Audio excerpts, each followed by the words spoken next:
So it's been said that pessimism is an outlook on life that should be frowned upon. It's something that is, for lack of better words, not good. A point of view on life that should be discouraged. What happens when things actually turn out not so well and that pessimism is justified? Before we get into that, let's look on the supposed opposite side of the spectrum of pessimism, of this negativity, which is to be if someone is told to be not pessimistic, a very natural reaction is to be exceedingly optimistic, as in they have a very high hopes, high outlook on life. Of course, we all know that these very optimistic things, sometimes things just don't pan out. Life just goes like that. There are sometimes things that don't go our way, a lot of disappointments. And this individual that has a very optimistic, high hopes outlook on life, well, it's a huge blow psychologically to this individual that has pinned all these hopes, dreams, aspirations on something that hasn't worked out. It's sort of like a boxer. A boxer can only sustain so many blows. And this person that is highly optimistic on whatever it is that they want to be highly optimistic on, eventually they succumb to these psychological blows as well, if you can put it that way. And perhaps even physical blows, which is a bit beyond the scope of this conversation. So going back to the boxer analogy. So this person that has been so highly optimistic, they've suffered all these blows. Eventually it takes a toll on them. You can't just rebound and get back to the same psychological state as you were previously when you are disappointed again and again and again and again. So this individual that has been disappointed so many times, what eventually happens to them? Well, a few common characteristics of such an individual that has been disappointed so many times, has had everything fallen apart, so to say, in front of them when they've built up all these skyscrapers of dreams, let's call them. Some common characteristics of such individuals. Well, these individuals, they tend to be begrudging of other people, as in when someone does something they remember for a very long time. These individuals, besides being begrudging, they can also be very irritable.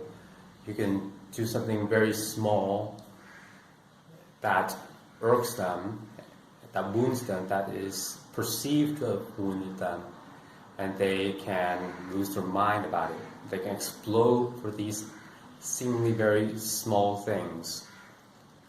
Incredibly impatient as well, which this impatience is due to these individuals wanting things to work out their way, but it's not turning out that way. Things aren't going the way they want to go.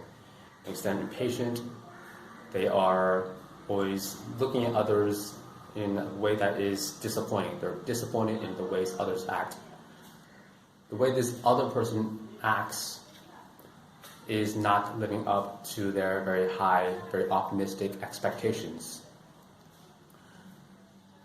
And this goes in congruence with the fact that these people likely lose a lot of sleep as well, thinking about all the things that haven't panned out, that haven't gone their way, which I'm sure this goes without argument that this type of behavior is not very healthy. So to remedy this very highly optimistic way of thinking that leads to, from high hopes to high letdowns, the remedy is, I think it's best to explain it through a personal example. So I remember about 4 months ago, when I was in Mexico as a volunteer farmer with one of my hosts there. And the host and one of his other long-term workers, let's call them, was worried that I wasn't very happy working there, as my personal demeanor is someone that doesn't really like to smile, doesn't look very enthusiastic, is always I have a very neutral look. And I don't really talk much to other people. It's not my natural inclination. So they were worried that I wasn't enjoying my time there. So I remember getting into a conversation with one of the other volunteer there, just one other one. And she was telling me whenever she's a traveler as well, whenever she goes to a new place, she just has this thought of saying, these people that are worried about you, Kingston, not being happy here. This volunteer said if it was her, she wouldn't worry about it. No expectations. At the time, I didn't really understand what she meant by no expectations. But now, a few months later, I think I have a better understanding of what she means by having no expectations. Well, I'm sure in the world around us, there are many things, yes, that we can control. But there are also many things that are beyond the scope of our influence. Stephen Covey, for example, the author of 7 Habits of Highly Effective People, explains it through his circle of influence. You have a small circle within a larger circle. And within the small circle, those are the things that you can control. Anything outside of that are the things that you are unable to control. So what is to be done in terms of expectation within this small circle and large circle influence analogy? Well, certainly there are, of course, things that you can control. So these expectations of things that are within your scope of control, you place very high expectations on, such as, for examples, your career, your progress in your career, your relationships, your financial well-being, your mental well-being. These are all within your control. You place very high standards on yourself. But outside, these are things that are oftentimes not within your control. Perhaps we can influence them later, as there was a song that off the top of my head.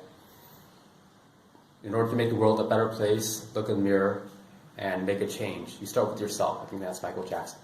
But outside of what is in your control, oftentimes examples, these are your associates or perhaps business partners that are not fulfilling their commitments, they're late, these type of things that make the other party irritable. These are things that are always within your control. So these things that are outside your control, whether many times when you cannot influence how punctual the other person is or whether they will do what they promise to do, you place, going back to the volunteer I met in Mexico, no expectations on these things, whether the person is on time or keeping up with their promises, as two very pillar-like examples of this, no expectations.